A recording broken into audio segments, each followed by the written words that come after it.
Rob, would you like to introduce or reintroduce our guest?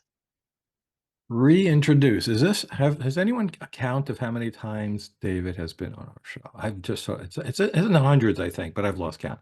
It might be. There Okay. might be more episodes with David than there are episodes of I'm RfRx. starting to believe that. Yes. Okay. So let's add one more to that long list. David Teachout is a mental health therapist and consultant, helping adults understand their mental journeys of identity and interactions with others, where resilience meets mental flexibility. David grew up a Christian fundamentalist, attending a Bible college, and received a bachelor's in theology and psychology.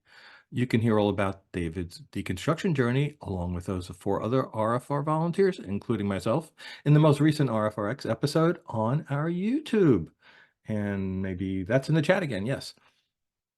Uh, During Bible college, David reconstructed, and has learned to appreciate and laugh at the frustrations of a shared humanity and how we create stories to provide meaning and purpose. He has a master's degree in both forensic psychology, I still never learned what that was, and counseling psychology, and is currently working on a doctorate in clinical psychology. For some folks, two doctorates just isn't enough. Dave has been actively working in the field of psychology as a therapist, social worker, teacher, consultant, and subject matter expert for 20 years.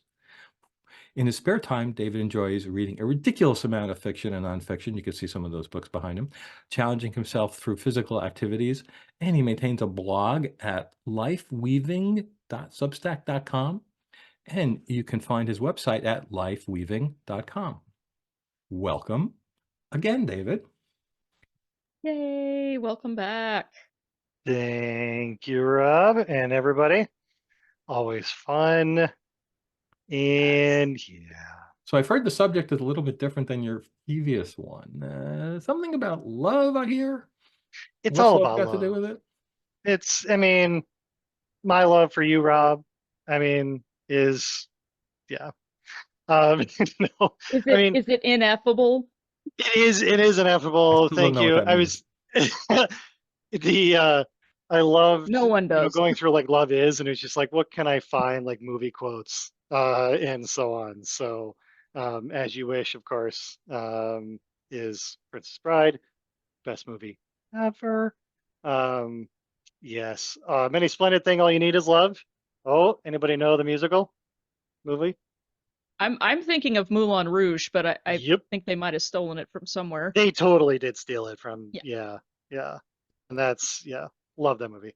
Um, I do too. And I'm not a big musical fan, but that's a good one. I was one of the only guys in that theater. So, all good. Yeah, I, yeah. I mean, I feel like that speaks highly of you because it's a Yeah, good movie. it is a good movie. Yeah. And then of course Ineffable is Almonds. Yes. Yes. I'm Good Is what? omens almost Is, make done with bad good omens. is what? season Is two. what? I missed that. Oh, Good Omens. Oh, okay. Yeah, I've seen the series. I don't recall that coming up. Uh, The one Well, starring it's the best doctor. Yes. yeah, that's true. Yes. Yep. No, everything the constant joke is that anytime God does something stupid, it's not dumb, it's just ineffable, i.e., incapable of being comprehended by mere human meat sack intellect. I think when they So said that, it just went over my head, and I'll never hear that word again. And then maybe they said it again and again, it went over, and I just never looked it up. yeah, It was like it was ineffable. it's ineffable. It's just like, let's just not think about this too much. Just yeah, Don't think too hard about it. priceless. The best part of Although that it's season was when David Tennant was in a shop mutzing around, and he, as the demon he is, Crowley, and he put on a fez. That was just fantastic. Well, say in season two, when they depict what happened to Job, it was excellent. Yeah. It was like Ooh. that needs to be like YouTubed and put out to every religious community. It Yeah. was so well done, and yeah, basically the Yeah. whole thing is just Just like killed all his F, kids, and then yeah, we'll give you some more kids. You can F forget about Job. the other kids. Yeah. Yeah, yeah, Yeah. yeah. That was probably the best episode of season 2, I think. It was excellent. Yes. Ooh. So, Yeah, and I do but recommend. I think we're making people want to watch this show. Oh It's yeah. on is it on Prime or Netflix? Prime. Prime, that's Yep. right. Yeah. Yep. I like Yep. the long cold open at one of the maybe episode 5 or 6 in season 1 when Crowley and the angel are standing there and the ark is on the mountain and the animals are coming out and why did he have to go such a Rube Goldberg way of doing this? Well, it's ridiculous. That was great. And that maybe that's when they said it's ineffable. Yeah, it was just like, yeah, it's ineffable. Yeah, yeah. Given that, what was it, in order to derail the end of the world prophecy, they have to have two women fall in love. Like in season 2, and you're like, this is awesome. This is, Mhm. yeah, and of course neither one of them understand it. I mean, which is just a big old slap in the face of the entire Christian mythology. It's like, really, these beings would have no clue what love means. It just wouldn't compute at all. It's Um, ineffable. it's ineffable. Yeah, yeah. Our own self is ineffable. Um, but you know what? You're That gonna brings untangle it actually, for us. yeah, that brings us right to the topic of why love isn't a mystery, Hmm. and the fact that love. I mean, it's the month of, and so I refuse to do too much with the Hallmark holiday, um, but but otherwise, yeah, there are articles all over the place.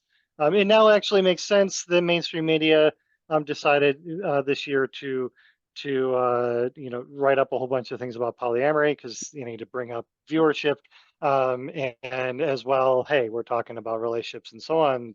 It's that time of the month, or time of the year Not rather. that time of the month, but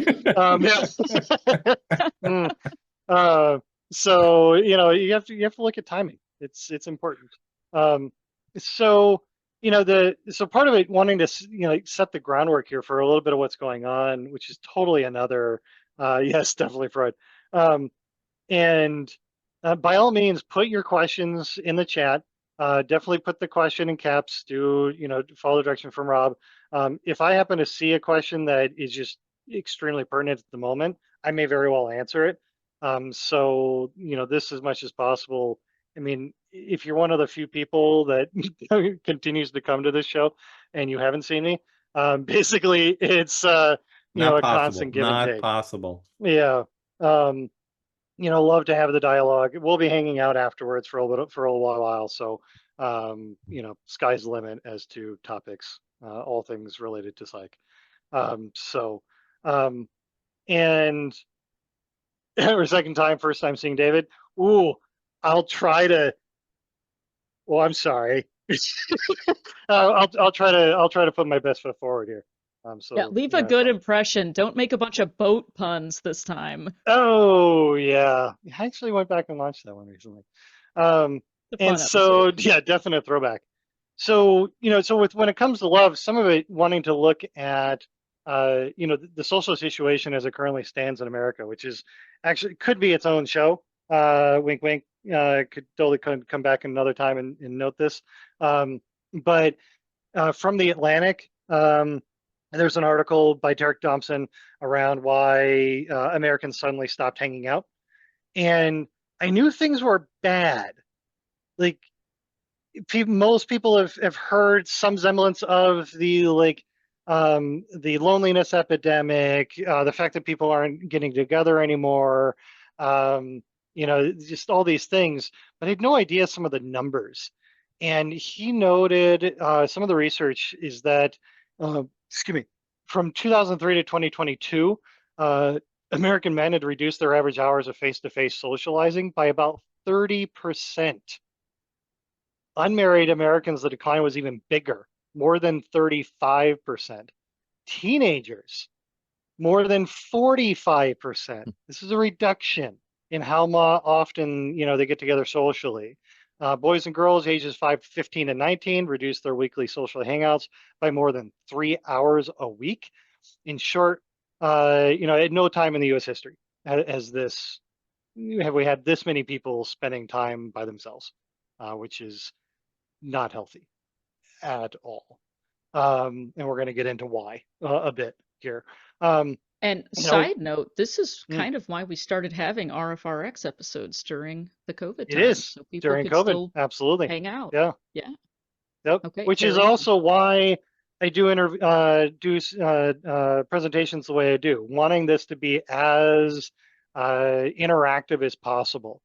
Mhm. One thing I work with clients on around a lot is moving from passivity to active engagement.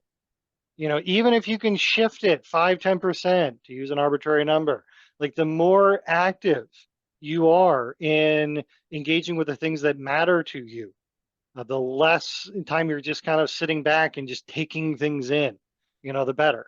Absolutely. So this is one of those Speaking, things. yeah, Yes. speaking of going from passive to active, can I tell people your secret that I just learned today Oh about no. how you do your shows? Oh, yeah, go ahead. Yeah, so all of these times when David has joined us to do these shows and does the whole presentation and then does the hangout for like several hours after that, you may think that he's sitting in his office right now, but he's not. He's standing up and probably doing like calf raises or something while he's standing here talking to us. He's not sitting down, he's standing and giving us his full attention, which Yeah. I thought was pretty impressive. I love it. There's the health benefits of standing are a little, we're not sure. But yes, definitely the standing desks. I got into it a few years ago. It hurt for a long time because you're like, I'm not used to using my body that way. And yeah, you end up engaging a lot of muscles, particularly your glutes, that we do not generally do that when we're just When sitting I on it. when I was still working in an office, probably like it goes back maybe to I don't know 10 years ago, there was an article, and I think it was New York Times or Washington Post, which said that sitting is the new cigarette smoking. That they've come to Mhm. realize how bad it is to sit in an office for that long all the time. And It's I got a terrible. standing desk at the time, which I should be Yeah. using here, but I'm not. I have one of those like, go up and down Yeah. and so yeah. Yep. Now, interesting with when it comes to therapy is there's comment around wanting to move to in person. By all means, if you can, definitely. So far, the research indicates that their outcomes are not any different. Um, I have some questions about that research, but if you're doing it for like it, any therapy at all, well, no, never mind. I'm not going to say that. Some therapy is actually terrible for you. Um, so but if you're appreciating and then if you can't, then don't drop. But if at all possible, if you can go face to face, certainly there is that. Physiological response to close to proximity that can it just does a lot of good things for you, or it can do a lot of good So, things so for you. this comes up a lot when people ask, actually, I got a caller today who was looking for secular therapy. And, he really doesn't like doing stuff virtual, doesn't want to use Zoom, wants in person. And I said, well, okay, so there was a silver lining in a sense in this case on the pandemic, because when everyone learned to use virtual methods of giving therapy, you can see more therapists, right? And like if we have two in a state and you're in Texas, you're going to be out of luck if it's in Austin and you're in the north corner near Oklahoma. And you Hmm. probably can't even cross the line to go in Oklahoma because they don't take the insurance from Texas. So right now you have not only not worry about how far they are, but likely you can actually access a lot more. Same thing with our online our groups, right? The support groups. But yet there's a lot of people like, no, I don't want to do that. They don't want to do it on Zoom. Yep. Yeah. No, there's an interesting thing around. I mean, there was a recent article around BetterHelp, which is one of the most well-known online therapy or companies. Um, if you're starting off, sure. If you're at all established, probably just utterly terrible. It is the perfection of commodification of therapy. It's really therapists literally get paid by the word count and by the minute in BetterHelp. That's I've contracted with them before. I'm getting out. In fact, this will be my last month, and largely because it's well known so much, and they do so much advertising that for those who don't want to work in a community mental health center, but don't want to spend a lot of money and time on advertising to get the word out, and are not interested or can't get into insurance panels, which can be a little tricky. I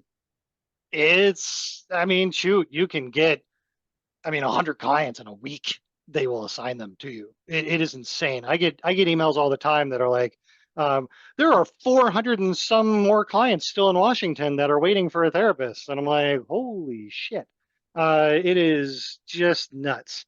But as far as how the therapist is treated, it's really, really terrible. It costs, the individual upwards of $300 to $400. The therapist might get 60 of that in a month. So depending, it's pretty bad. And again, it's by word count, and all of it is How can they possibly it's do crazy. that? I mean, your Yeah, conversations will so be they keep private. track.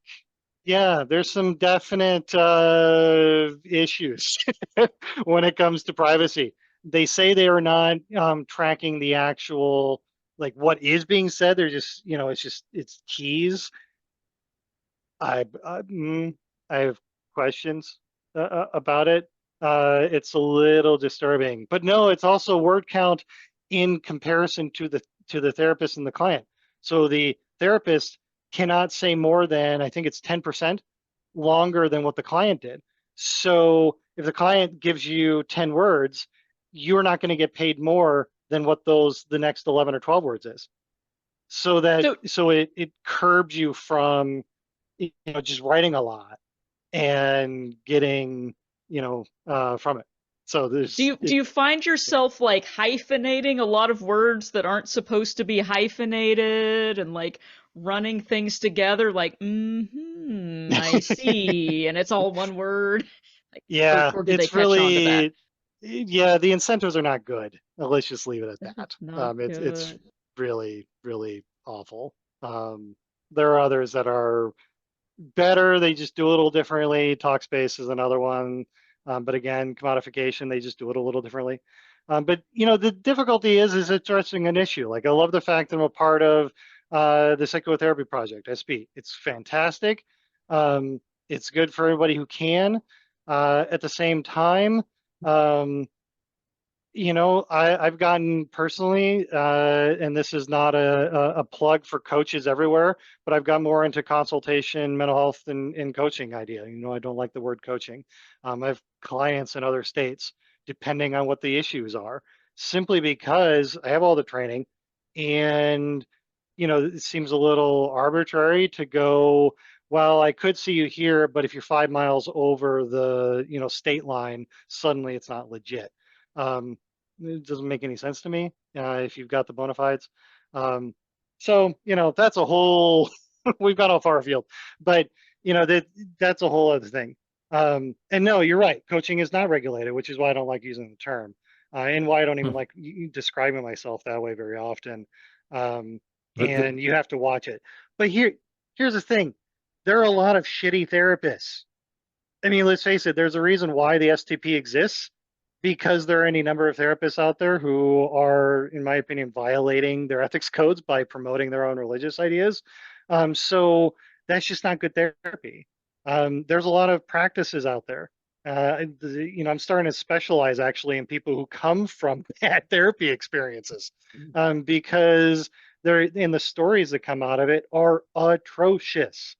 I mean, people getting told, instead of 2 weeks of gratitude, you really need to get in touch with how angry you are. So we're going to do 14 days of what you find disgusting. Like, wait a minute, What? that's a legitimate, like, this was what you were told to do? Like, absolutely just awful. Some of the ideas that get peddled out there. It's really, really, really bad. Because I can and see because it's myself very getting hyper fixated on that. I will come Oh back yeah, to you with a list of 800 things at the next session. This is yeah. not good. I don't need this in So my life. Yeah, so many times it's really about, well, sorry, but your therapist was an idiot. I mean, it's really like, this was really terrible, and I'm really sorry on behalf of the profession, what's going on. So So, unfortunately, another side effect of this, by the way, is, the mhm. other thing I do is I'm a science communicator, skeptical world, right? People go to psychics as therapists Oh yeah, because it's cheaper and they tell them what they want to hear. yep. And there was actually an article recently which was, no, psychics are not the new therapists, stop it. But that's what's happening Yeah, we heard about that in our episode a couple of weeks with ago. Mark, yeah. Hmm. Yeah, Yep. yeah, Oh absolutely. yeah. Great point. Well, and I mean, let's just face it, there might be occasions in which, depending on the background, I mean, yeah, the medium, I see what I did there, of the psychic is, clearly not, Well, legit. all mediums are psychic, but not all psychics are mediums. Not all psychics are mediums. Yes, there's that Venn diagram that's weird. Um, and Some the psychics are smalls or Right. I larges. mean, just from another comment in the chat around, therapists just pushing a COVID vaccine conspiracy theory. I've seen that. I've heard that multiple times. Oh my Conspiracists God. are rather large in Oh, the mental health community. Um, and so, yeah, recovered memory still yeah. huge.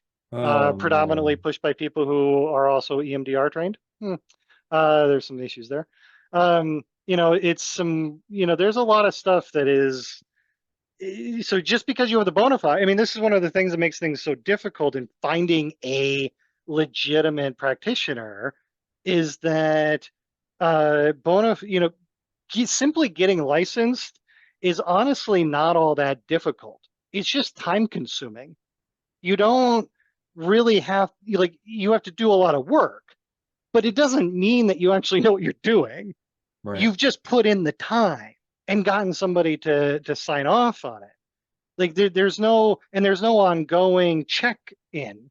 The only check to determine whether or not you're doing a good job is whether or not clients report you or other therapists do. That's really the only check.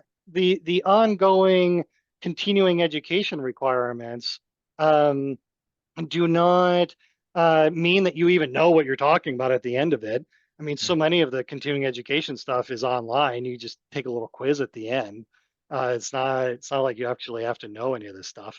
So it's yeah. Anyway, totally went down on that rabbit hole. Obviously, this is something that is upsets me. So there's just one of those things. Okay, But this is what we and all of invite that you on here contributes to for. loneliness. Right. Well, and this, it does come back to loneliness. What is love? I mean, one of the fundamental things that people come to therapy for is relationship issues. Let's face it, that probably at least 80% of, I've worked with hundreds of people over the last couple of decades, and at least probably 80% of it, if not more, is some either immediate intimacy, or other things related to finding somebody, dealing with friends, and so on in varying ways. um, it's a big deal. And so if you then have people who, for instance, have a poor understanding of what's the difference between emotions and feelings, for that matter. Thank you for everybody for filling out the poll questions. Um, and in fact, that was question 3. Emotions are, we had 30% say feelings. The vast majority said personal assessments, which is interesting. We'll get into that. And let's see here. Go back up to 3. Here we are. Interesting. Did anybody, there was only one person that said that they saw the third option, being a complex interplay between bodily sensation, cultural learning, and context.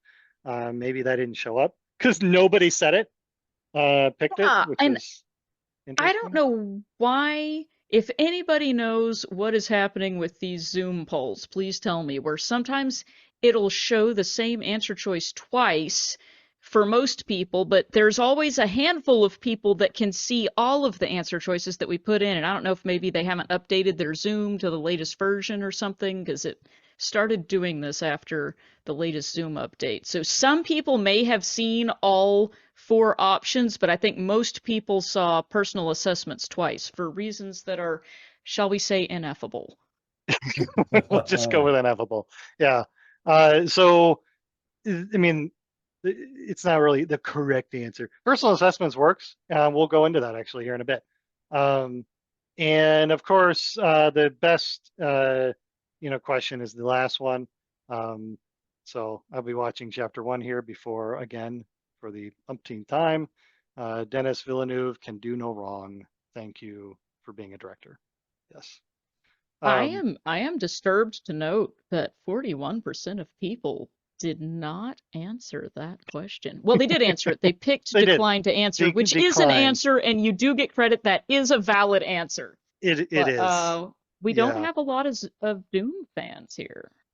I mean, maybe I should have asked, like, what's the Venn diagram between like Timothy Chalamet, fans and Dune fans? Like, how much of those overlap? Um, I don't know. He's very pretty, so there's that. That is a true story. Good question about the introvert. We'll touch on that in a little bit.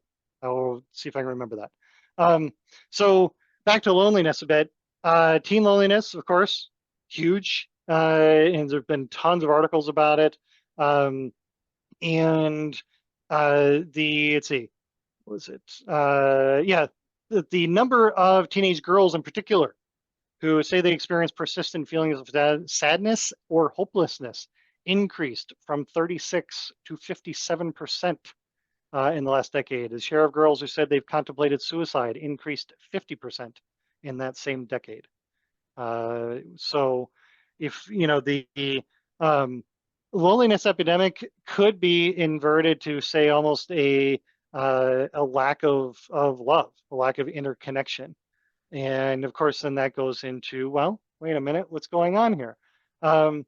So there are a few other things around, what is it to date? What is it to fall in love? What are people looking for? What is, if you're, whoever you are looking for a, committed partner in whatever way, it's like, okay, what are the standards that people are applying? And here's where we get into social context, which is definitely a part of what love is. And highly recommend for everybody reading Rob Henderson. He's got a Substack and actually a new book that he just came out, which is just excellent. Been listening to some of his interviews about it recently. But he had one recently around all the single ladies. And it was interesting around like what people look for, particularly what do people look for when they don't have to worry about social judgment on their answers. In fact, there was a guy on Facebook recently who put out the question around like, in 10 years of working in divorce, he was paralegal or attorney, dealing with that. The often position for many is like he sees like this client who is independently wealthy woman who is still wanting to go after their soon-to-be ex-husband for their money and so on and so forth. What's the big deal? And of course, all of his female friends get on there and they're like, I don't care about wealth. Money doesn't matter. I am interested only in this other thing. And first of all, I'm just laughing because one, the question itself as he was posed as a single guy was totally about, figuring out who might be available and signaling his own, sense of importance on what he values. But then as well, when you start looking through the answers, one person was like, that's right, money doesn't matter at all. You go to her profile and literally every single picture is about how many things she loves about her house, pictures of Christmas, of presents that were stacked up like 12 feet high. I mean, it's one of those where you're like, when people give answers, and again, this isn't like, hey, money matters. It does. Finances, financial integrity, wealth, like this matters. Come on, let's just face it. But it's when we start lying to one another, into ourselves about what matters, is when we start getting into trouble, which is actually what we will get into at the very end, concerning what to look for and how to build up what it means to have love in a relationship. Um, so, education is another big piece. Henderson goes into, how so many people, I do tease, um, so many people are looking at what are the criteria. So there's this notion within in evolutionary psych around assortative mating, which is also referred to as homogamy. And it's about the non-random matching of individuals based on a preference for a similar or a shared feature. And so they noted that when they went through, online profiles, that more educated online daters more likely to positively assort with equally educated people. The more educated online daters are less likely to contact those with less education. Mm. Younger males and older females are more likely to contact those with less education, because predominantly, and again within this cohort, women are looking for men. If you're a male and you have a master's degree, you have 50% chance higher likelihood of getting approached, particularly online. You just do. But of Wow, course, those are good odds. it is, yeah. I mean, it's 50% increase. It's not. This isn't real numbers. This is increase from the lower already. And what's incredible there is that when you look at the demographics, though, here's where things start becoming a little bit of a problem, and that is for every 100 men with bachelor's degrees in the U.S., there are 130 women. For every 100 men who have master's degrees in the U.S., there's 134 women. So you start having this diminishment of the numbers that people are looking for, and the yeah, for some, if you're just not getting approached at all, 50% is still zero. Oh, that makes me Been there, sad. been there. And so you have this, like, wait a minute, you have fewer and fewer, men in particular, and I am being, rather, largely heteronormative here. I'll own that. Most of the research is around that. And so, but most of the men there are, diminishing as to the characteristics that women want. So as women become independently wealthy and more so, and successful and educated, and men are reducing due to a lot of social influences, then you start going, okay, well, wait a minute, what's going on here? So in some ways, you have far more women in the dating pool than you have men, and oddly enough, it starts shifting the behavior from that of what is wanted, because when you have the minority of the group, they're going to, the majority is going to want. They're looking for what that minority wants. And what do men predominantly want? Love? Hookups. Is it Yeah, love? hookup culture. I mean, this is where, like, when you have so many, and then women who are looking for a smaller and smaller cohort of men, then what ends up happening? You've got issues. I mean, when you start looking at, they've done, there's some research around, there's an article, When Will I Feel Love? The effects of culture, personality, and gender, and the psychological tendency to love. In fact, I can copy that for those who are interested in looking up the article, research article. Looking at, college campuses, you have just a minimal difference in, like, say, 7%, where the student body is 7% greater, women than men. And the amount of just casual sexual relationships is nuts. Whereas if you invert it, then, and men are, tend to be the predominant, demographic, and women are the reduction, what do? Well, you have fewer women to go after. So you start looking for, what do women want? Because I don't have a whole lot of choices. So I really want to make sure. So now you have more commitment. And all of these things are going into, there's a lot of influences going on here, but all of this goes into just what exactly is love? What are we using this term for as a means of highlighting to one another what is of importance? And there's going to be from the book Wired for Love, a neuroscientist's journey through romance, loss, and the essence of human connection. I do believe that was put on one of the uh, resources. And it's by Stephanie, oh, I'm so going to butcher her name, Cachopo. I'm sorry, Stephanie, if you ever listen to this. But I hope she I hope does. she does. That'd be awesome. But she knows that love is a biological necessity that is as vital to a person's well-being as fresh water, food, and exercise, which is a hell of a statement to make. That Reminding me of the several hours I have wasted, I mean, spent playing Civilization 6, and one of the quotes that is immediately coming to mind is, thousands have lived without love, not one without water. And I don't know who that is attributed to, but every time I play Civilization 6, I hear that quote. It's interesting. one of, yeah, and now I have to look that up and see who said that because I feel like it's Now that directly in consult the contradiction to this Google. article. Yes. Yes, Let me see yes. what Dr. Google tells us. And which of those, David, do you think is closer to reality? I'm going to go with the neuroscientist. Um, and I mean, just, my own Probably bias. smart. There is that. Um, and, the,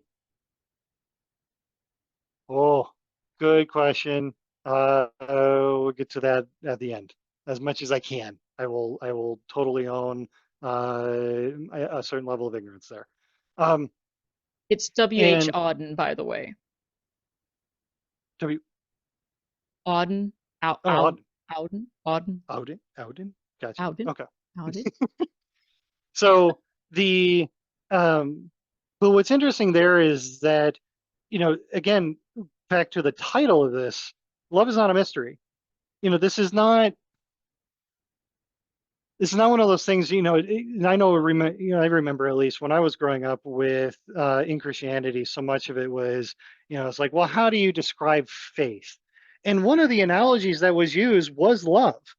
Was this like, well, try to describe love, as if this worked when it described faith in the ineffable. Um, and and of course, even at the time, or at least eventually, once I started, studying a bit more, there was that question of like, well, wait a minute, but we can. I mean, we kind of have an idea of what we mean by it. Is sort of we, it's kind of like porn. We know it when we see it. It's. But even then, like the better capacity for us to be able to define it, to be able to look at what does this mean for me, and the fact that so many increasing number of scientists who are looking at from sociology, neurology, and so on as a necessity is a comment. Just know to like, wait, this is a necessity? Yeah, because love itself is not a mystery. It is not some cosmic force. It is a means by which it is a label applied to a particular set of circumstances that apply to two or more people at any given moment. It is about regulating our resources in a certain context, just like uh, feeling depressed or sad is, or any other emotion. So for instance, Carrie, you're having a question. I am. You saw me having a question. I I've did. Thank you for seeing my question. So I've never heard love described that way before. What did you say? It's a way of allocating or a way of regulating our resources? What do you mean by Like, that?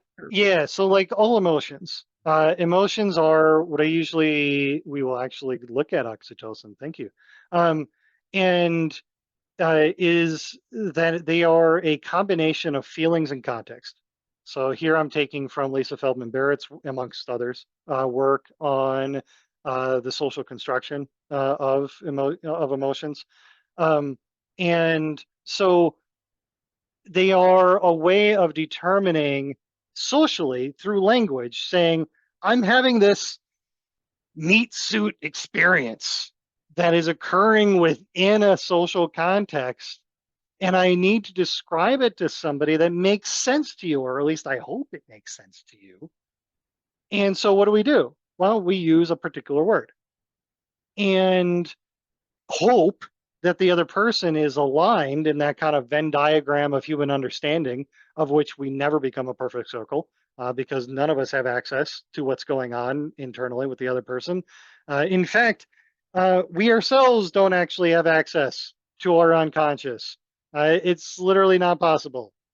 So contrary to psychodynamic theory, which, oh my gosh, is still the intersection of fantasy with science. But anyway, the idea there of we are delving into what is happening underneath the surface is just, it's not. We only have access to what is our conscious experience.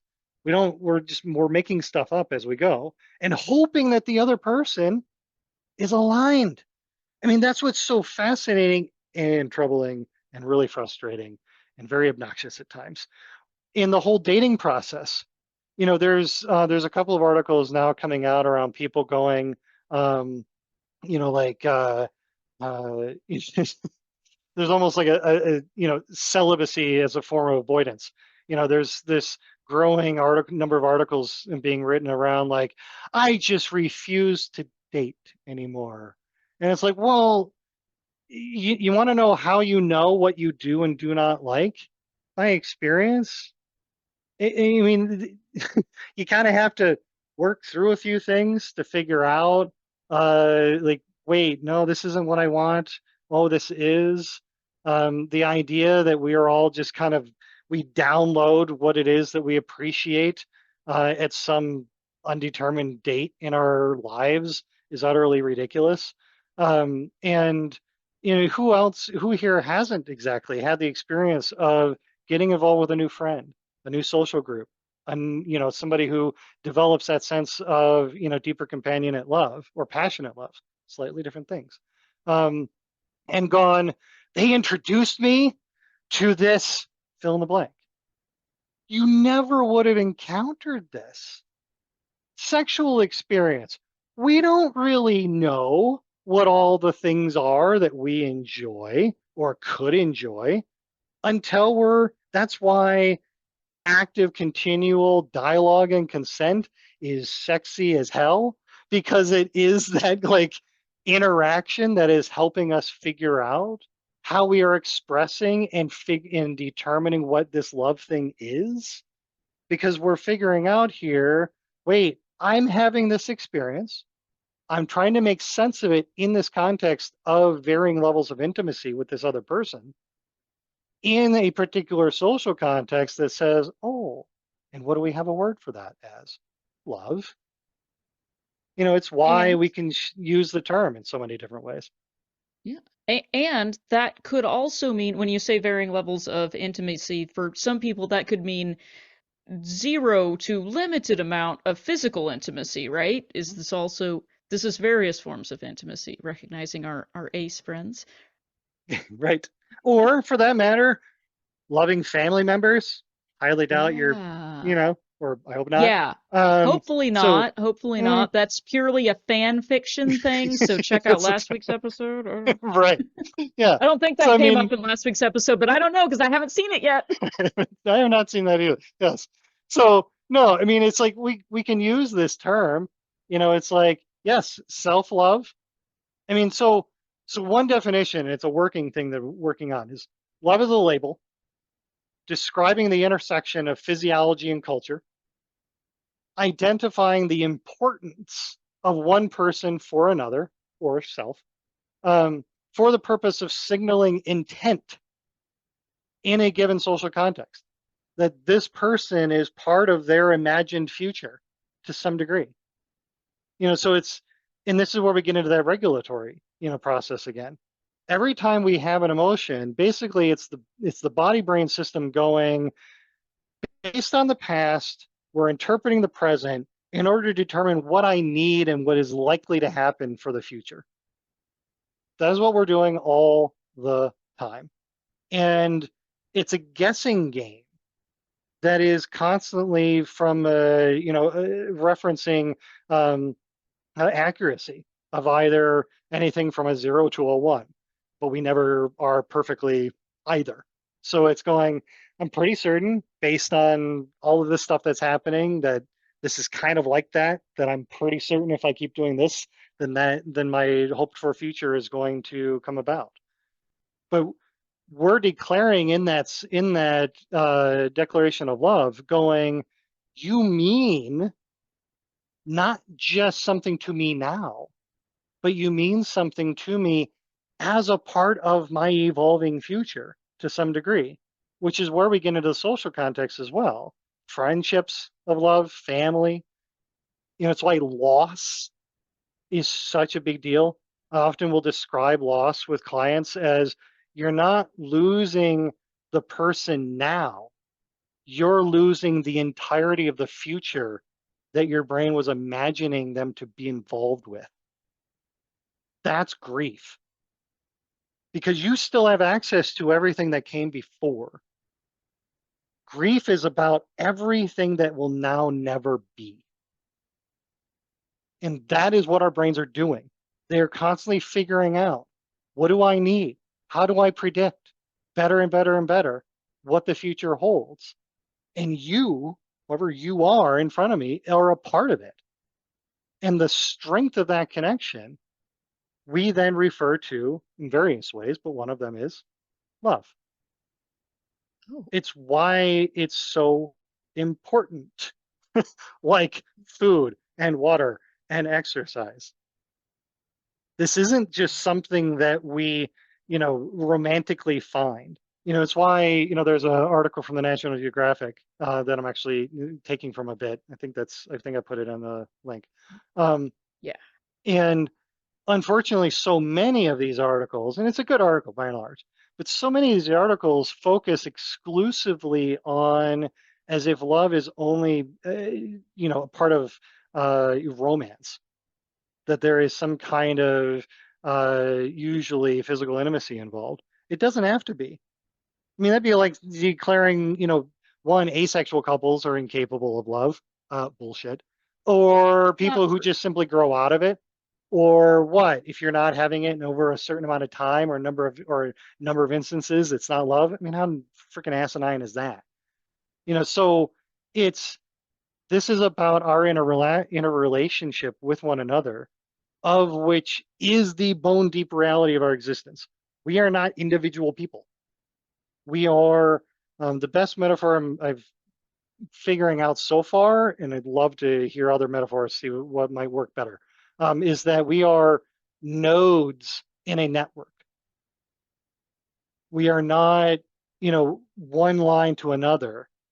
Our perspective is only insofar as what that node does to the things that are around us in the interconnection strands of our relationships. But we don't exist as just that. We exist because of that intersection of all the relationships that we're in. So when we express ourselves in certain ways, we are effectively declaring, this is how I am wanting reality to function with me in it. Every time you declare somebody, this is where love is such a powerful thing, is that every time we declare to somebody, we're effectively saying, you help me make sense of reality. You help me define how I am in this world. That is not a small thing. It's why it's so powerful. It's why religion likes to, I mean, frankly, just like sexuality, take it over and say it's only in this realm, because they recognize at some level just how bloody important this is, how bone deep need it is for us as a species to experience. Yeah. As I like to say, we are not spiders. We are social creatures, Right. but we are not that way. We are better than that.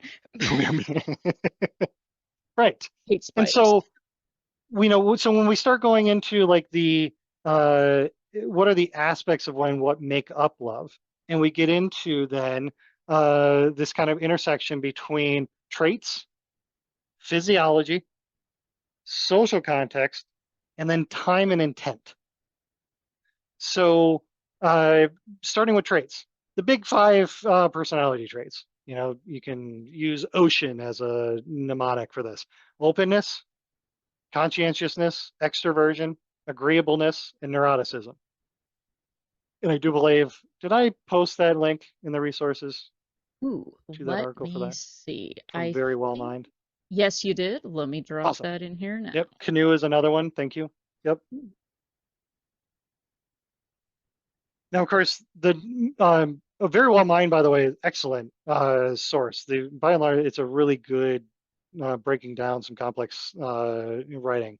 Haven't encountered too much on there that it's pretty good.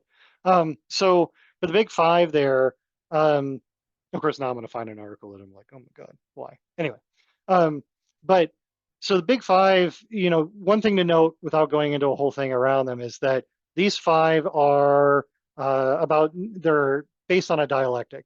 So extroversion does not mean that introversion doesn't exist. Extroversion is just a term for social proclivity. So you have from one abject extroverted to complete introverted. Nobody falls on the poles of that. So this is all about describing like, okay, where do you fall on the spectrums, and how does that then shift depending on life stage and other variables, including your own experiences and what that may be. I've actually actively cultivated being more extroverted over the years. Contrary to what it looks like, I don't like public speaking. And I am almost pathologically nervous every single time. So, Really? yeah, I would never have guessed that. it's I really wouldn't. yeah, I've worked at it for years. I used to be like puke, even before would get the shakes before giving presentations live or whatnot. And it's been yeah. I come down off of these, and as a consequence, like I will collapse in about an hour after I'm done. Just something because the heightened arousal state that I'm putting myself into in order to work through it. It's pretty, yeah. So it's one So of those things you can work on. you're one of those people who actively seeks out uncomfortable situations to stretch and grow. Yep, yep, Wow. Well yep. done. It's also one of the reasons why we'll often, push clients on similar things. Any level of discomfort, it's finding comfort in the uncomfortable. This is We where are we find fully out capable David's a of, masochist. but there is that point of like, if you want to see what you're capable of, speaking of Dune, the entire premise is basically what happens when an entire society is put into a life or death situation. Yeah. And in fact, Frank Herbert loved that entire thought experiment. Is what would happen when you put people into like um, extreme survival situations. In fact, his book Destination Void that's the entirety of it, is sending groups of scientists out with tech in order to develop artificial general intelligence. And they put them into a point where they shut them off into space in a ship, knowing that if they don't generate this, they will all die. So this like crunch time of figuring out like it's very interesting. I don't go quite that far, I feel but like there would be but there is a point. research ethics that would put a stop to this somewhere. I mean, There's be a little bit problem. Yeah, you're not this, passing the ethics board with that yeah, I one. think this book was written before we had that, but I'm just Right. saying. I'm Yep. not saying, but I'm just saying. I'm still And gonna lovely read comment. it. Lovely comment by Helen. Thank you. It's like It's definitely Aiken and Bravery. It is. You know, in fact, I think it was Oliver Wendell Holmes, maybe, I forget. Somebody can look it up. But where it was, um, uh, basically bravery is looking at discomfort and notwithstanding going out to meet it anyway. It's looking into the abyss and, kind of watching it stare back at you and go, yeah, we got this. I mean, it's almost glorying in the fact that we are constantly at an existential uncertainty and being okay with that. Not that it feels good. If anything, feeling good is definitely not the only criteria for determining whether or not your actions are legit. There are any number of things that feel good that aren't good for us. So Yeah. there's And that whole you bias mentioned, thing as well. yeah, this kind of reminds me of what you were mentioning earlier, and I can't remember what it was that you said, but I was thinking in my head after you said it that it kind of sounds like when you're describing love, part of it, like an essential piece of it, is maybe having and experiencing some discomfort so that you're able to grow and experience whether it's the situation or the other person or yourself, but some level of discomfort, it seems like, is a Mhm. piece of this. That's So if we interesting. look at our emotions and the experience and what our brains are wanting to do, we're wanting to work through discomfort in order to have a better idea of what the future is unfolding and whether or not we have the resources in all their various ways, means to deal with it. Then hence why it's painful at times to go through that initial discomfort. It's why job searching, it's why education, it's why like anything that is a shift from the initial status quo. I mean, really, that's what stress is, by the way. Like, stress is just a term that we apply to the physiological awareness that one state is different than another. And the amount of stress is that we feel is contingent upon how big that the perception of those differences are. So it doesn't mean that stress is bad. It can be, but notice that it's not bad in and of itself. It's bad if it cannot be regulated through behavioral change. Chronic stress is unhealthy, not because stress is unhealthy, but when it's chronic, i.e., you cannot do anything about it. Because what's happening there is the inability to affect change in our lives. And we don't do very well with that. It's very debilitating. It's why, for that to get just complete macabre, torture is about controlling the entirety of a person's environment. It's why indoctrination is about controlling in a person's environment. Because if you can do that, then they will seek that comfort in any way possible. And then if you redefine that as love by Yep. following up your indoctrination and torture with the phrase like, God is love, Mm-hmm. wow, that is sinister. Right. Right. Or in some form of, or and rather, in some form of destructive relationship or abuse. It's isolate, isolate, isolate. The only way to experience what I'm referring to, what the person then are referring to as love, is this. Well, what does the person know otherwise? I mean, we're looking at regulatory processes here, which is where it goes into in order to address the previous question that was posed around oxytocin. So there are around 7, neurotransmitters by and large that are involved in love or what I refer to as just social cohesion and relationship building. Um, and so, oxytocin, all about social connection. Vasopressin, excitement or arousal in the face of support or threat. You can have an increase in this even when it's a so-called bad experience or a threatening one. Dopamine, very misunderstood by pop psych out, but it's reward reinforcement, but it's reinforcement for behavior, good or bad. You will get a dopamine hit by the virtue of something simply occurring that you imagined was happening.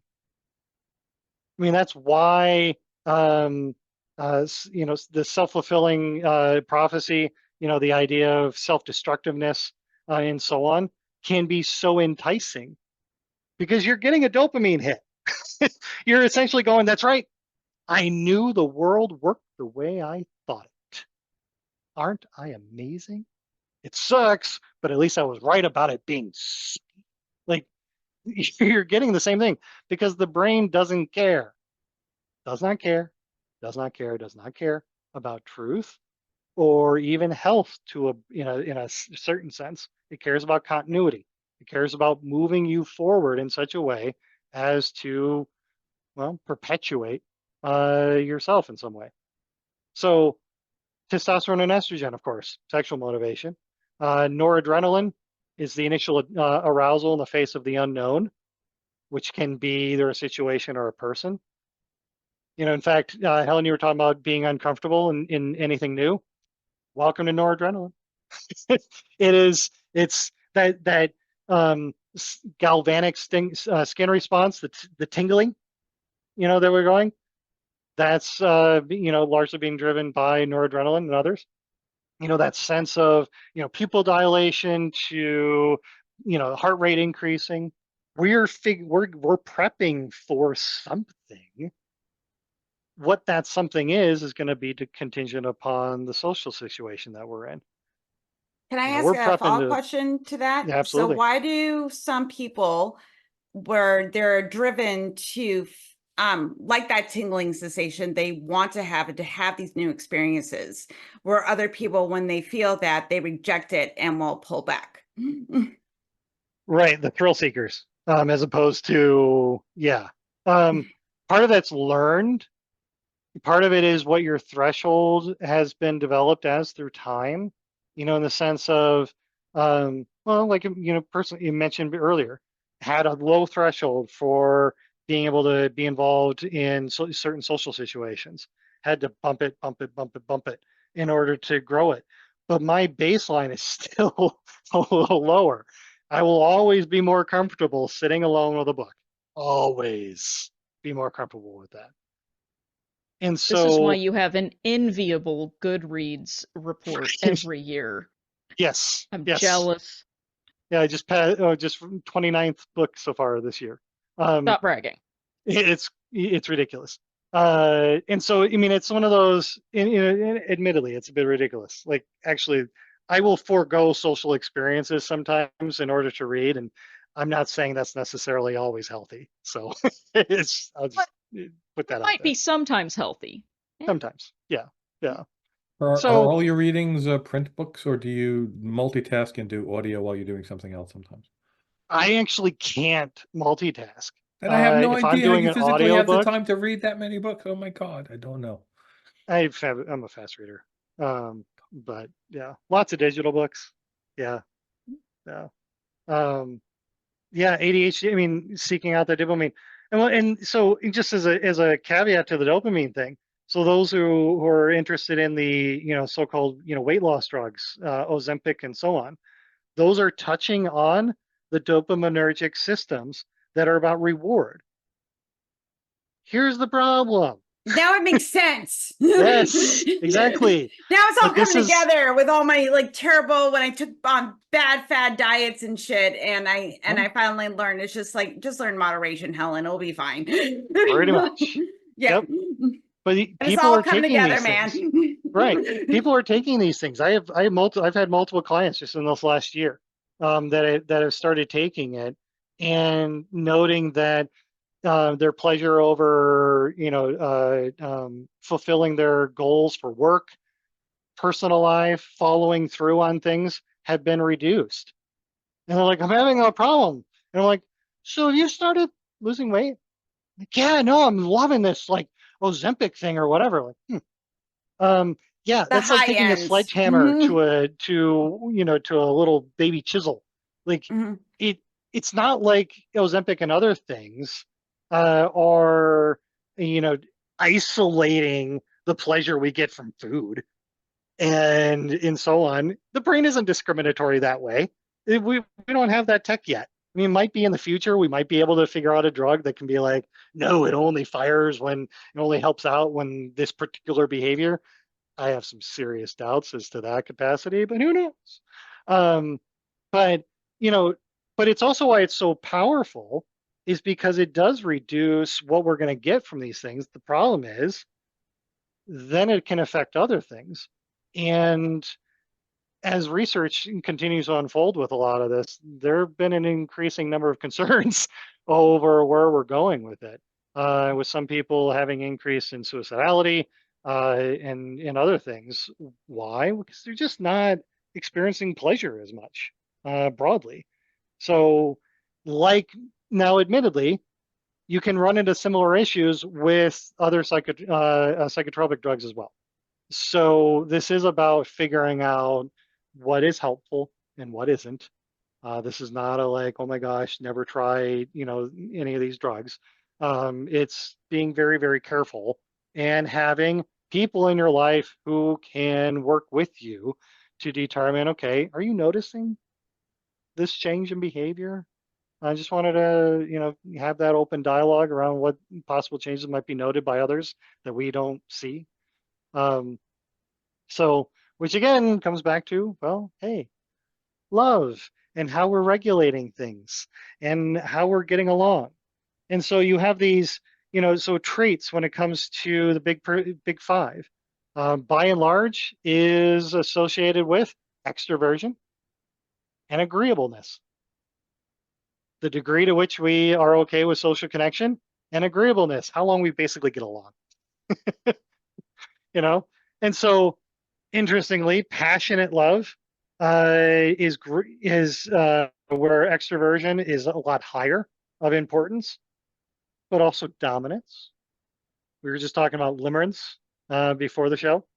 There is that overwhelming poetic, like, you are everything to me. There's a lot of dominance issues that can develop there. It's not a bad thing necessarily, but it's part of it. Whereas companionate love also is where agreeableness is a lot higher than the extroversion. And then there's a focus on community. So you have all these things going on, which is also then why a breakup can be so debilitating and so awful.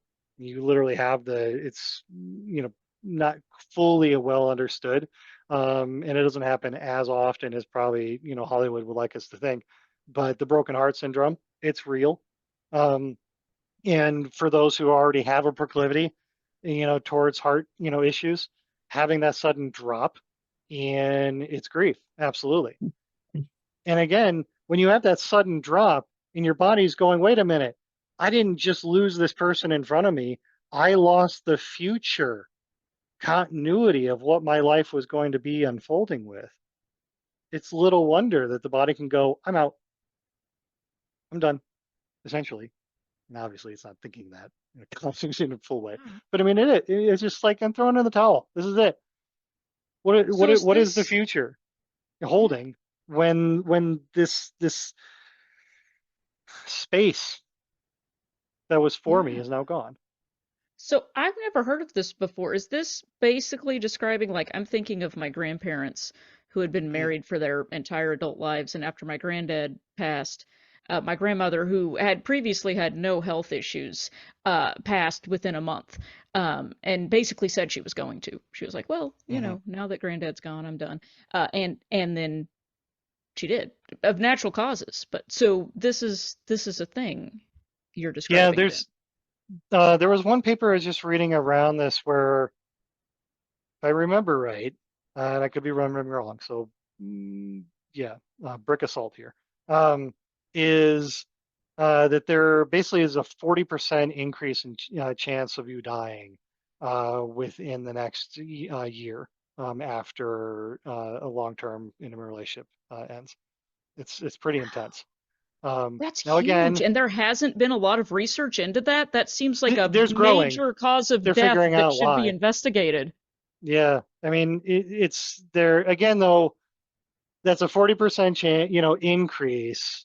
If you're Right. that's if you're 2% likely chance, 40% increase is now 2 point. I mean, it's Yeah. Statistics make things sound it's sometimes a a little little, bit more yeah, dramatic depending on than what they you mean. are. Yeah. Okay. Yeah, Okay, that's fair. yeah. It's not like you have a 40% chance of dying where you Right. previously had a 0% chance. Right. That's not Yeah, what that it does meant. not work that way. No, no. Okay. Yeah, Good to know. yeah. I feel a little One safer. interesting way to examine that would be because women still live longer than men, and it tends to be in a kind of a consistent gap I'll say on average between married couples.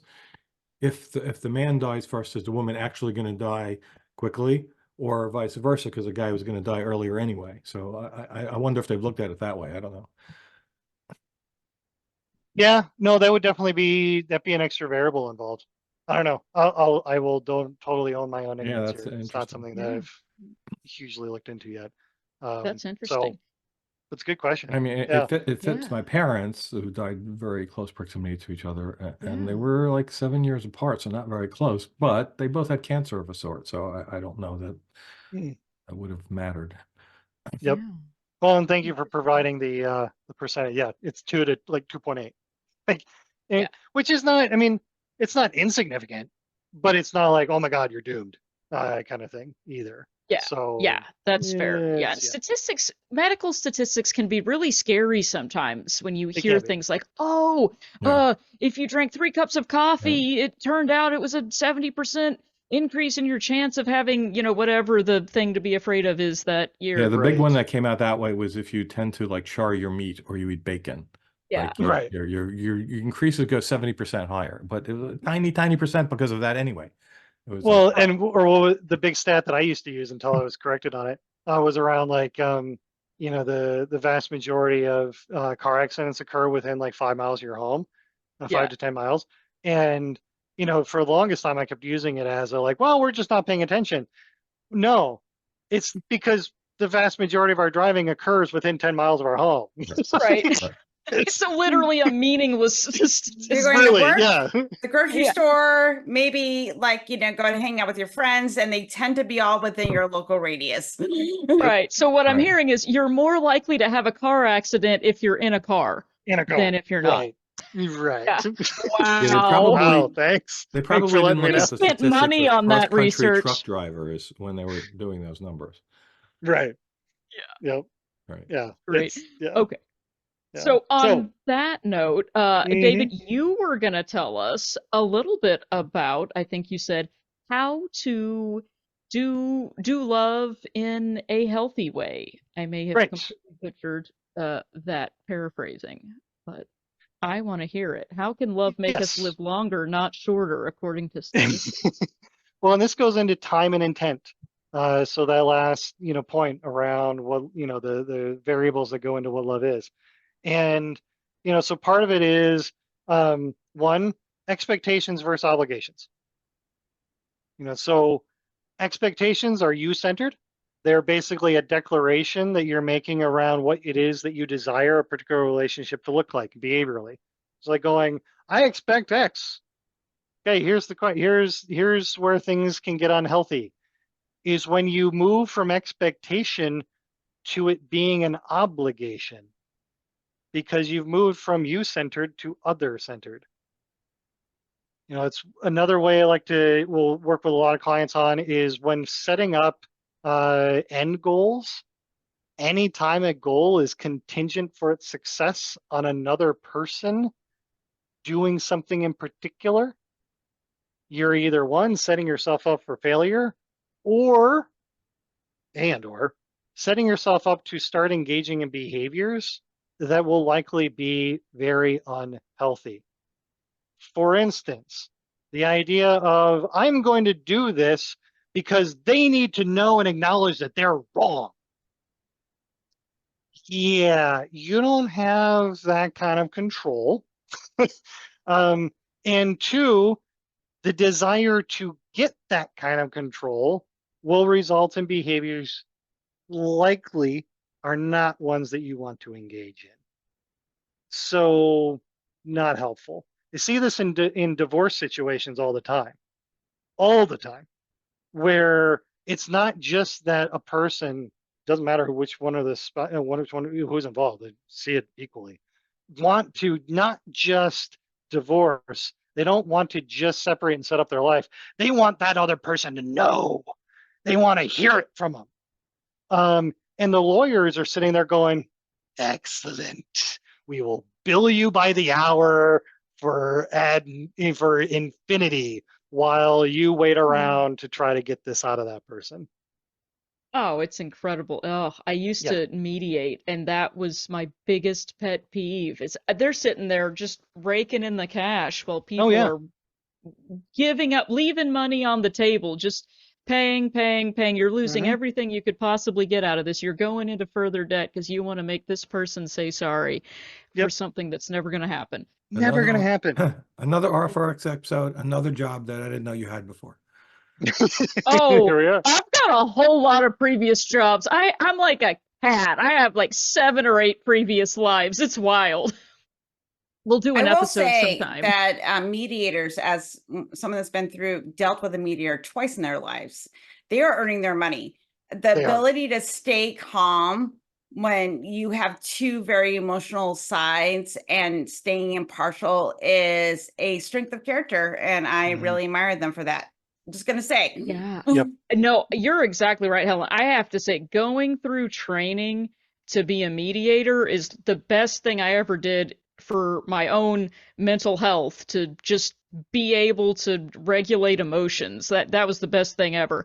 I was probably garbage at actually doing mediations, but it helped me tremendously, probably more than therapy ever would. So I highly recommend go out there Right. and get your training in how to be a mediator or a conflict resolver. Training. Man, it's great. And what's the third way? He's Oh, like a yes. major author. Oh I don't shoot. even know if he's Yeah, still I have alive. that book on my shelf in the other apartment. Hold on. It's I'm gonna pull it up right now. That is not, wow, apparently a lot of people have written a book called The Third Way, and some of them sound kind I of could be wrong woo-woo. on the That sounds title. kinky. No, that is the name It of is it, the The Third title. Way. It's Okay. like about mediation. Hold Okay, it's on. not about sex. No. It's not, sadly. But hold on, let me get the name of that because I should actually know this. Oh, Google is looking for results that are closer to me. They're not really sure You'll what figure that that out. means. Speaking of Yeah. mediation, though, dialogue is another piece in this soup. It is I already mentioned it earlier around the sexiest thing you can do to further love is to get this provide the space for this person, this to get into your head, because the only thing they're going to be able to do is do so by you sharing. Otherwise, you're just basing everything on assumptions, and we all know where that goes. So, it's the more you talk, not only, especially if you look at it from a generative dialogue perspective. So the notion of you're not just lobbing points back and forth at one another, but you're engaging in an interactive space for the development of mutual understanding. You do that. And by mutual, I do not mean necessarily that the other person now gets you. It's that you will actually understand yourself better. As we talk through these things, we are generating how we consider our positions and our own thinking on matters, especially when we engage with people that we respect. So, so generative dialogue. And then, of course, as well, activities and their associated meanings. This is not just about sex, although, yeah, it can be in all of its many myriad forms. Is as well, I'm reminded of this phrase, catching feelings. That you used to hear, I haven't heard very much lately. Maybe it's already passe. The TikTok phase passed, I guess. But this whole notion was like, I'm just so afraid of catching feelings while I'm continuing to have sex with this person. Wait, what? It's not like feelings are just floating around in the ethosphere. Like, no. Yes, the third side. Thank you. It's the William Murray. third side. Yeah. Side. Yes. We were so Yes. close. So close. So feelings are not just floating around. I mean, if you there's somebody like, yeah, I just really was confused by why I started feeling this way for this woman. Like, well, maybe if you stopped fucking her, it might diminish this a little bit.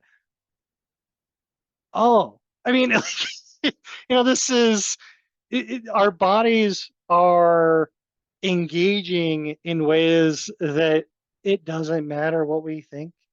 This is not mind over matter. This is mind with matter. This is not, um, where we just come up with a new word and all of a sudden it's okay. Like, no, we're still, very much embedded in, you know, this. We're not going to get rid of it, and it's okay. There's plenty of things we can do with it. But at the same time, understand that there are consequences as you engage in certain activities. So take advantage of it. You want to generate greater feelings of affection and companionship and so on with somebody in your life. Do more stuff with them. Like that is then itself based. Like it seems like, well, no duh. Yeah, it is no duh, and yet we won't do it. We have this epidemic to bring it all the way back full circle. We have this epidemic of loneliness. So what do? Well, we isolate. Yeah, good solution there. This is excellent. It's like I'm so lonely. Well, it's this thing called social connection. You have to go out there and work through the discomfort. Oh no, I don't want to do that. Oh, okay. Well, then I guess the solution is lonely. Like here it is. There's really only one way of addressing this, broadly speaking, anyway, is by Yeah. getting involved. And So are there ways that people can ease into that, or is easing into that not the answer? Is it just jump in head you first? do the thing Or that discomfort doesn't mean pain. Sometimes, but it depends on the longevity of it. Sometimes it's you ease your way into like, oh, I'm gonna go. One suggestion I often make with clients is setting up a timer for yourself. It's like I'm gonna go engage in this social activity, but I'm gonna put myself on 45 minutes or an hour.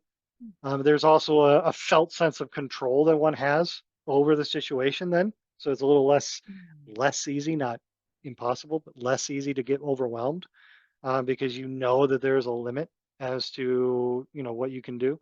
Often overwhelm is based on uncertainty about a future that you don't have control over. So if you have some boundaries up around what you're going to do, overwhelm can be diminished, not oh, removed, okay, but diminished. I'm being very that's careful here. helpful. Yeah. Yeah, yeah. So, What? it's, if you have 2 people, invite a third or a fourth. If if you're going to go to a social gathering, have a time limit, but um, go, find a way to sit on the outskirts. I used to do that all the time. Is just kind of find a seat in the back and be like, and I can leave early, and then gradually moved in until you're like embedded, but then you have a time limit on yourself. Like, I'm going to be in the middle of this, whatever for 10 minutes. And they're like, okay. And then I can breathe and then come back. So Yeah. it's that exposure therapy is essentially, Okay. principle still stands. Yeah. So maybe, log into a Zoom hangout with your camera off and see how it feels. And Hmm. then if you Yep. want to turn your camera on, you can, but you don't have to. We'll say that there is still a difference between this and Ah. live. I mean, there Okay. you're there's just so much more involved in Mm. that. It's not that one is inherently better than the other. They just have different effects and different things going on. So, Okay. if at all possible, definitely add in, physical proximity activities. Ooh, good to know. Okay. And we are getting some follow-up questions on that, especially about the boundaries, but I'm noticing that it is about time for us to go to Q&A. Is there anything else you want to mention before we do just jump into the Q&A part of this?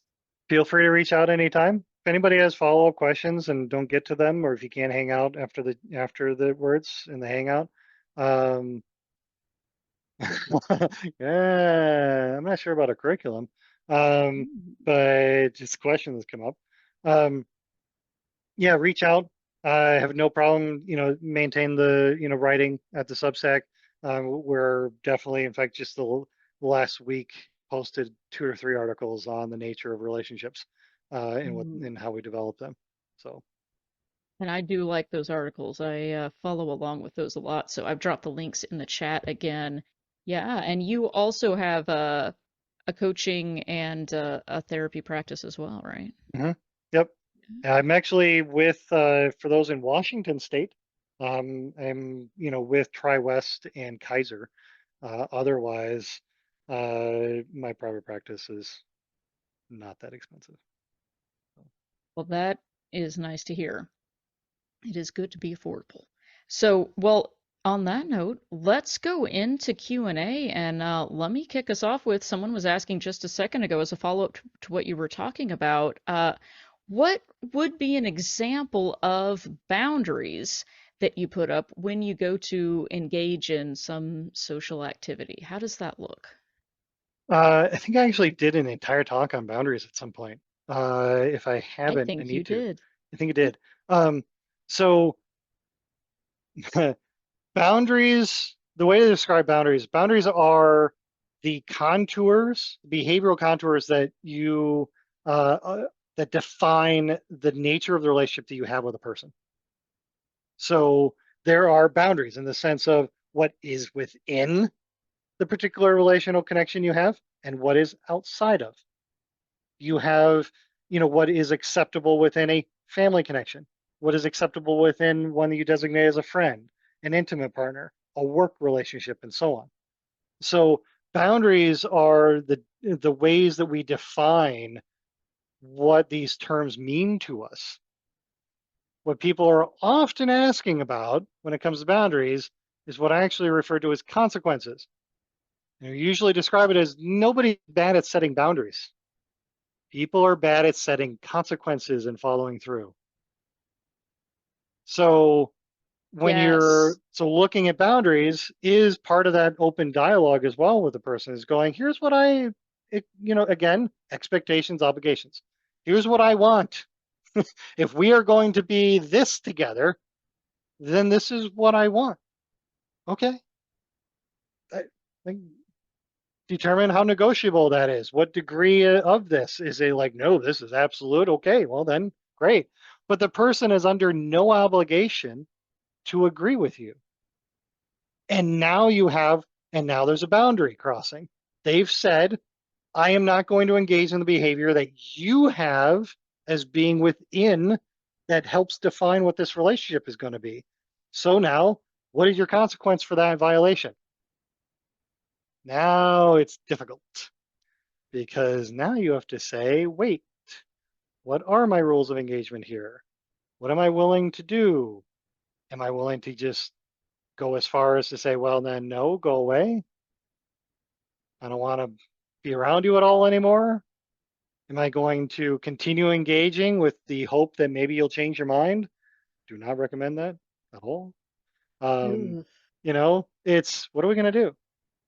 It's the Yeah. consequences so when people usually say like, oh yeah, I'm just terrible at setting boundaries. It's like, no, you're terrible at following through on the consequences of their violation. You don't want to go through the Yeah. discomfort of standing up for them. There's a recent, thing on Twitter, because I refuse to call it X. And it was around, what was it? I forget, but basically it boiled down to where, it was about our assumptions in relationships and this notion of, spontaneity. They're like, I want you to be spontaneous. In other words, I want you to automatically, intuitively know what I want in this relationship without me going through the effort of explaining it, is often what ends up being. Like, no, that's not helpful. And if you get upset with somebody who doesn't know how to read your mind, then that's really not on them. That doesn't mean that people can't engage in gaslighting and all this other stuff. That can exist. But unless you've been explicit, the other person doesn't really know, and they won't. Hence, we come back to why dialogue can be really sexy. It can be a lot of fun. Yes. Well, and okay, so for us high agreeableness folks, sometimes the idea of enforcing a boundary can be really super scary because the thought of losing the relationship is terrifying. What do you recommend in that case? Help. How ask yourself, just be very blunt with yourself. How important then is your own well-being to you?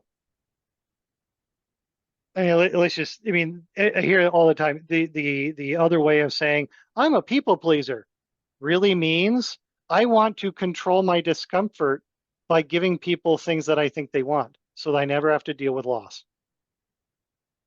It's really what that means. I mean, that excessive agreeableness. In fact, I love the way you phrased it, Karis, because it was, well, I don't want to deal with the potential of this, loss of this person going. You're right. Own it.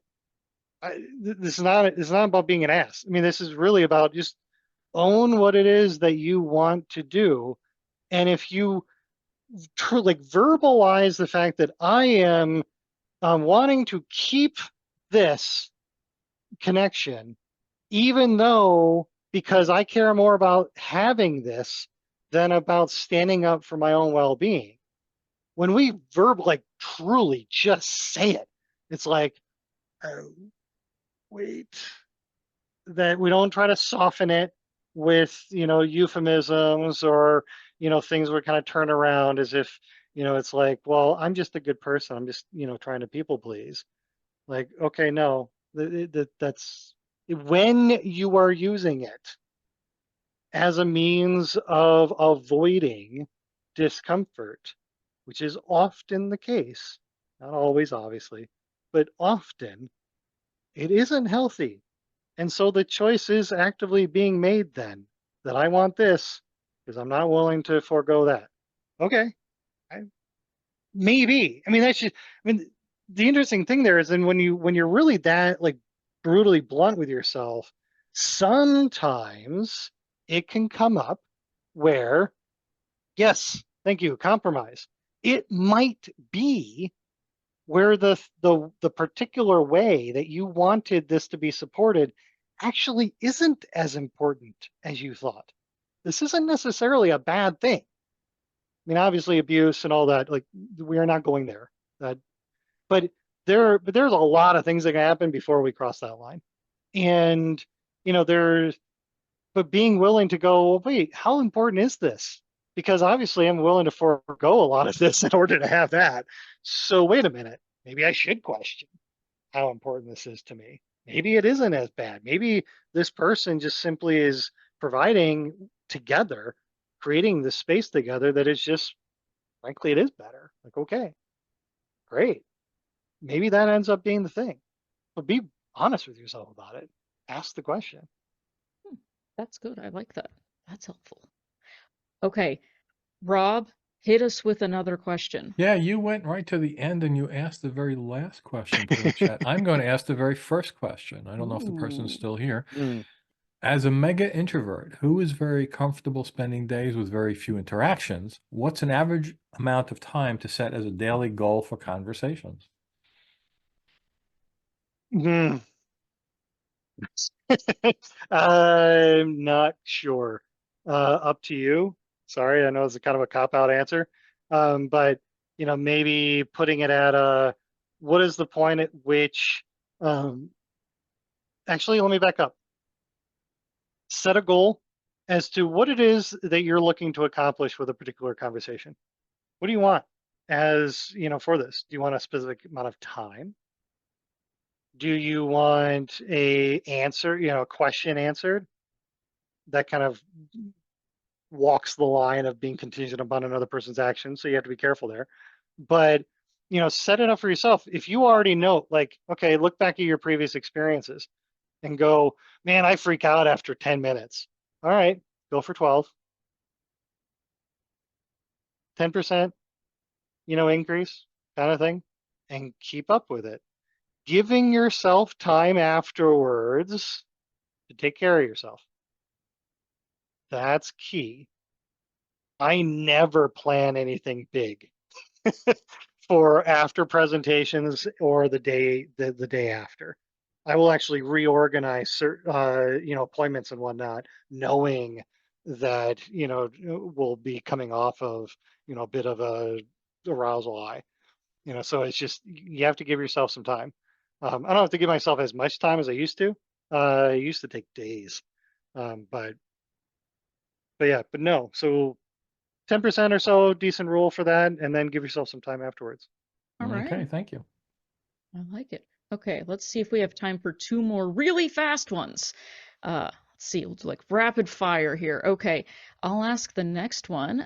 Someone was saying, in regards to loneliness, I believe social media is at least partially to blame for the loneliness. Do you agree with that? And if not, why not? If so, why?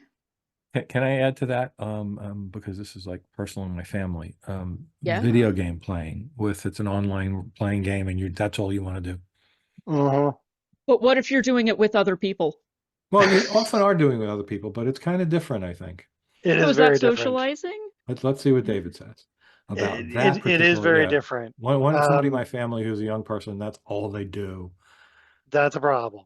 It's and in fact we see this primarily in men. I mean, it is the loneliness epidemic is helped along by the excessive video game playing. It is massive in certain cohorts, and not in a healthy way, as it is for digital media use. I mean, the Twangy, Susan, I forget.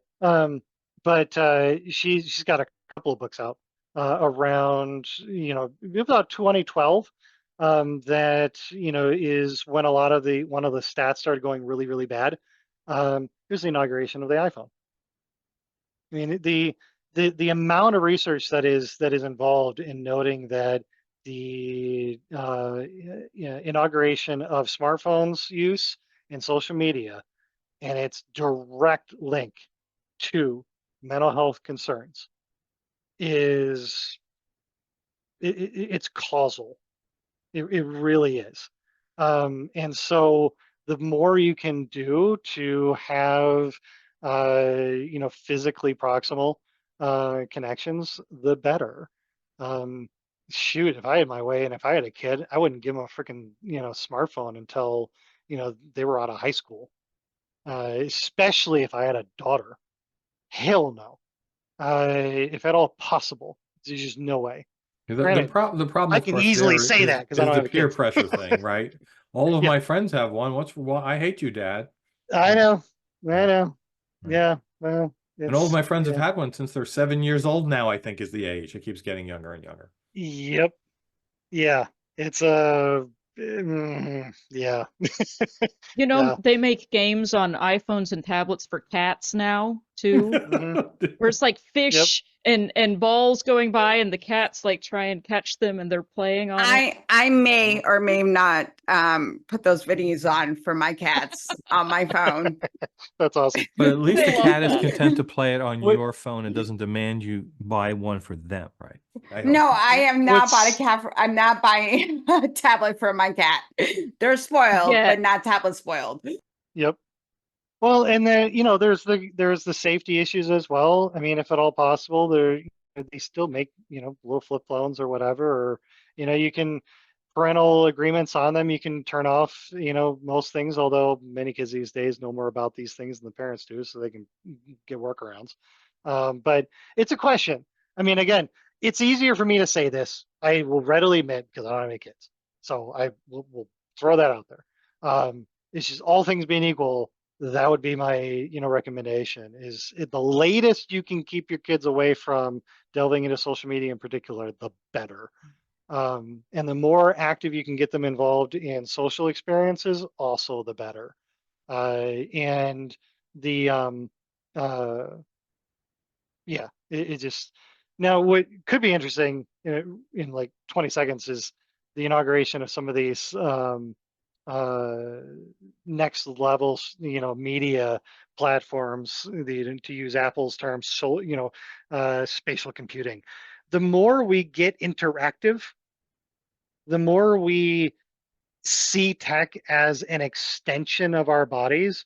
I am very, very curious as to what effect that has.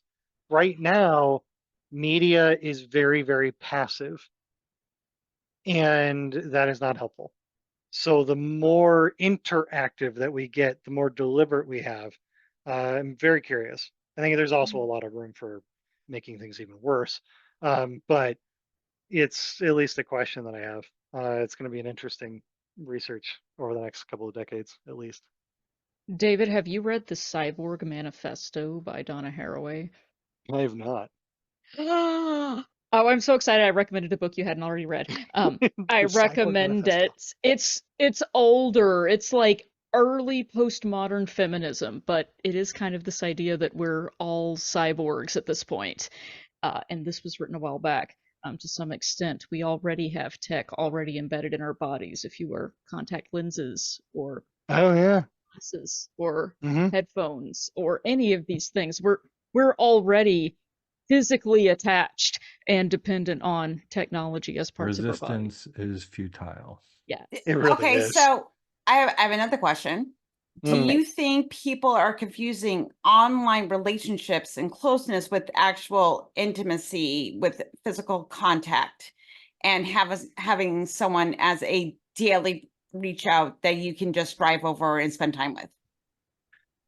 I think some people are substituting one for the other, to the detriment, of. However, this isn't I'm the last person to be anti-tech. I love my tech toys. I will go if I was independently wealthy, I'd have already I do bought. too. I'm just asking. Right. Like if I was independently wealthy, I'd have already bought the Apple Vision Pro. Like I'd totally be one of those tech bros. It just is. Hopefully without being an ass. But totally be there. So this is not that. This is about being, again, we come back to that passive or active. How deliberate are you being as possible with the decisions you're making, with the interactions that you're having? It is, and in knowing that ease does not mean good. And that's the danger of, we just got noted, AI girlfriend. Well, one, there's a whole lot of freaking privacy issues with those things.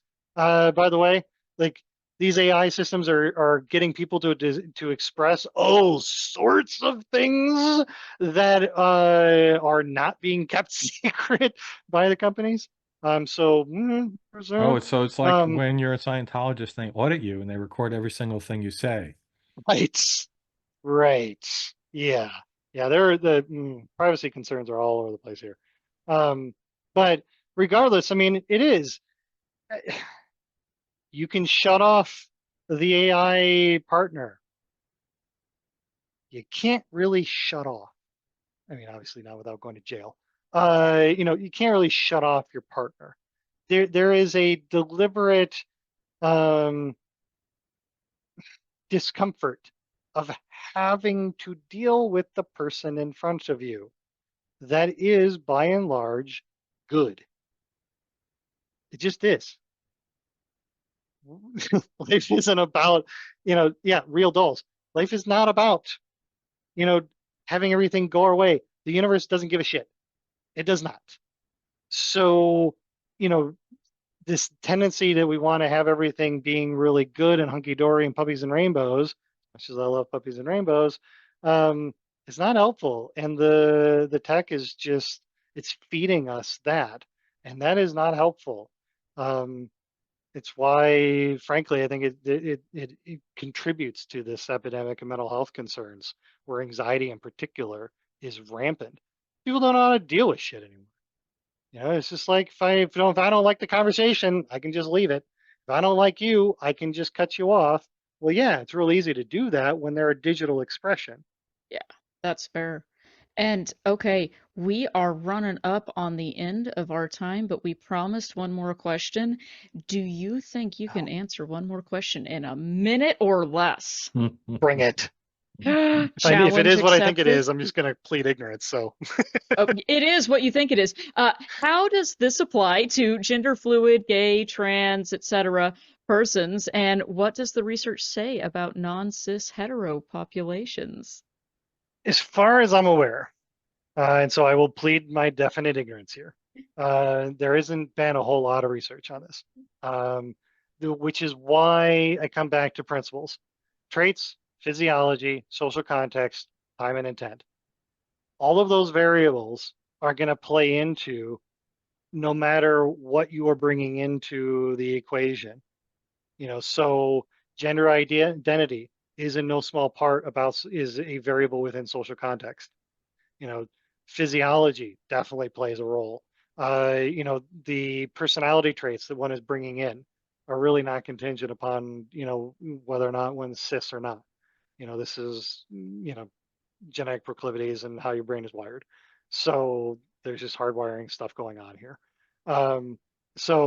But even then, there's variations. I mean, one is not, oh my gosh, you've got this, and now nothing is possible, to change for the rest of your life. It doesn't mean that everything's open, but there's a lot that is. So explore, have that dialogue, be interested, go through the discomfort, as long as it's not, personally damaging to yourself or others. Go, explore the discomfort, figure out what it means, challenge your own ideas, especially the ones that seemingly have everything make sense to you. I mean, so many of us left our religious backgrounds, and that was good. We should probably at times do a little bit better remembering the fact that that discomfort ultimately was a good thing. And so we can take that principle going forward. It's good to question what is just so. So question everything. Don't be a jerk. Yeah, yes. How not to be an ass. Yes. Epistemic I like humility. that. Thank you, Helen, and thank you, David, and thank you, Rob, and thank you, everybody, for being here, and Nikki, and Jason, and Glenda, and all of you